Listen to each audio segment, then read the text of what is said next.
Good morning, my SNHU 501 crew. This is Dr. Willis logging in to welcome you to Module 7. As you can tell, we are blazing through the end of the course.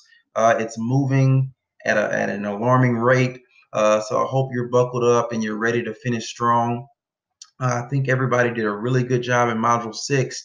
I read all the discussion boards and I've responded to each person, each student. So please go in and check out my response. I think most of you have also responded back. One concern I had in Module 6 was that I wasn't sure that people were understanding the idea of getting a scholarly resource. Now, for these next few papers, you'll have to be able to analyze a scholarly article.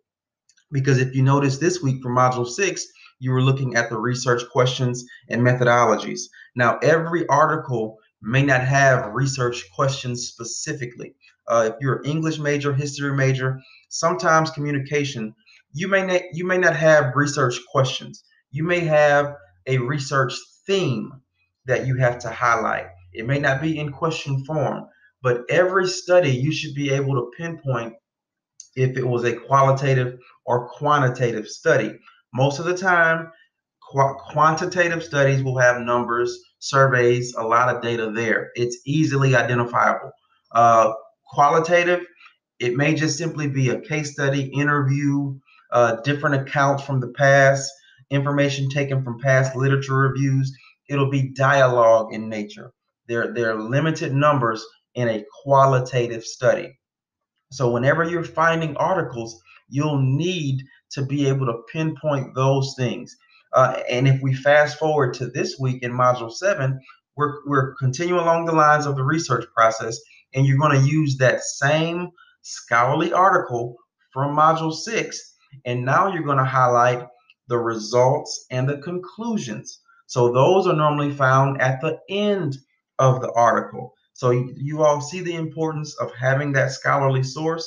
If you have a book or a poem or anything like that, you will not be able to answer these questions. So please, please, please take the time, go back to Google Scholar, go back to the Shapiro Library, go in the database and find an article that supports your topic. Okay, it's critical for you to be able to answer these questions. So as I stated, for Module 7, you're simply looking at for the results and the conclusions. I have the paper right here of the Module 7 overview, and it simply asks, did the author provide results of the data analysis?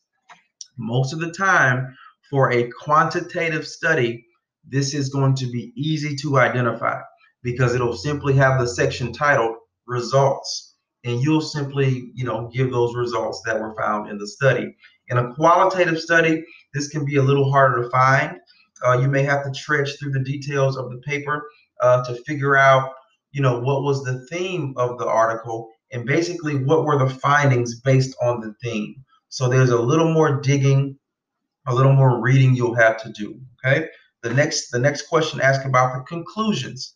So basically, what did the results say, and what were the author's conclusions? It'll normally be sectioned off, results and conclusions, especially for a quantitative research study. As I stated previously, for a qualitative study, you may have to do a little digging to find these sections of the paper. But at its core, the article has to be from a database, has to be scholarly, and you have to be able to pinpoint these things. Okay. All right. So, and we also have a discussion board this week that's going to talk about citations. I'm not going to go into detail here, but of course, we know the due dates.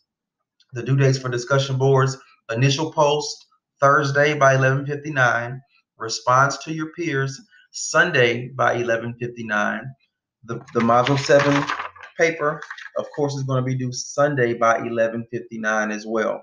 I will follow up with more videos regarding the specifics of the information this week, but this announcement was simply just to highlight everything that we have going on this week. All right. Also, if you have any past due work, get that into me. Please email me, text me, chat me if you have specific questions. All right. You all have a wonderful holiday and enjoy the week. All right. Bye bye.